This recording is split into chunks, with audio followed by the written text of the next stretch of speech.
So I made a Reddit post when I announced that I'd be making my channel and basically asked which figures in my collection you guys would want to see. I got plenty of answers, but the only figure that was being requested consistently was this, my Transformers animated deluxe class Blurr. Now Blurr here is my first animated figure since I was a dumb little baby back in 2008. When I started collecting a year ago, I honestly didn't care about getting any animated figures. Like, I still want that Shockwave, but yeah. Luckily, I found this guy at TFCon in one of those bins full of random figures and Ziploc bags. I didn't know what came over me at the time, but when I saw it, I knew I had to get it.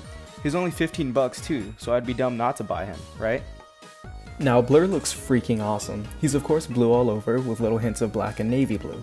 His design is super sleek and sharp. This guy just looks fast. It's the way his head and shoulders are swept upwards and back and how lanky he is. His head is pretty cool and very unique. It's kind of shaped like those professional bike racing helmets, and his classic antenna thing looks more like a fin now.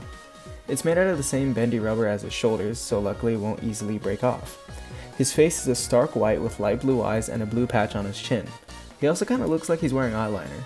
He's got this black square in his chest that I think is supposed to be his windshield. Right below it is his Elite Guard badge, so I guess he's better than the rest of my Autobots. He also has hoop wheels on his feet, in case it wasn't obvious that he moves fast. Apparently his whole design is reused from a cancelled Cheetor design, which is ironic because they ended up repainting him into Cheetor as a convention exclusive. It looks alright, I guess. Blurr's only got one accessory, this shield that has a flip-out saw blade. That's pretty cool. He doesn't come with any guns, but that's because in animated, the Autobots didn't actually use any guns, just tools and melee weapons. You can store it on his back, kinda like a cape, but it ruins the clean looks he's got going on in my opinion, so I just leave it on his wrist. For comparison, here he is next to Siege Optimus, Legacy Override, and Titan's Return Hot Rod, who I got at the same TFCon. Blurr towers over modern deluxe classes and stands pretty even with Voyagers. Blurr is pretty decently articulated, especially for an animated figure. He's got ball joints in his neck, shoulders, and elbows.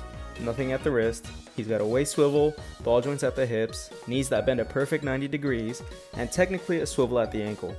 His feet are kind of weird in that they're just two triangles on ball joints. Luckily that gives him ankle articulation, so he's pretty easy to stand and pose.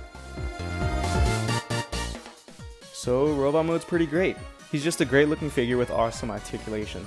It's kind of insane how accurate the animated figures were to the cartoony show designs, and I really like Blurr's show design. Now onto transformation. The transformation's actually really unique. Like usually with car transformers, they just sorta stand up, but Blurr's arms and legs swoop to the ends of the figure. The creativity kinda ends there since the rest is just flipping down a panel and parts forming off the hood, but at least it's fun and easy. I love this car mode. Like damn, how did they get it so accurate to the show model? It's so sleek and such a great change from Blurr's usual hover car sci-fi alt mode. This looks like a car of the future. It does have this neat feature where the button on the hood can deploy his saw blade. It doesn't seem very practical, but it's definitely cool. The pointy bumpers have those rubber ends on them in dark blue, and the headlights are their own pieces made out of clear aqua plastic. His hood is a nice dark blue at the front with these cool techno lines going up and onto the roof. His Elite Guard badge is prominently displayed on the front, so he doesn't seem very undercover like in the show, but I've got no problem with that. His windshield is all black paint, and in the back you can see his little head antenna and red painted taillights. The real highlight of this mode has got to be those wheels. The front ones look cool enough with that Tron style to them, but oh my god are the rear wheels amazing.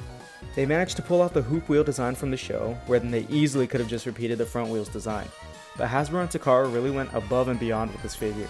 The rear wheels are still able to spin, they just have a separate rolling wheel in between the outside hoop parts. It's so good, dude. The only negative on the vehicle mode is that the back is hollow, but I couldn't care less when the rest is this good. In car mode, Blurr is much closer to modern deluxe figures since he's all bunched up. Here he is with Optimus, Hot Rod, and Override again. I'm super glad that I found Blurr in the stuffed bin because he's a great figure and a fantastic representation of the animated line. I honestly might try to get more at the next TFCon in March. I've got my eye on that Cybertron Optimus figure. The main criticism I guess I'd have is that he's not great with running poses, but I really could get a cheap figure stand for that. Blurr here gets an 8.5 out of 10. So that's my review of animated Blurr. Leave a like if you enjoyed, comment whatever's on your mind, and sub if you want to see more.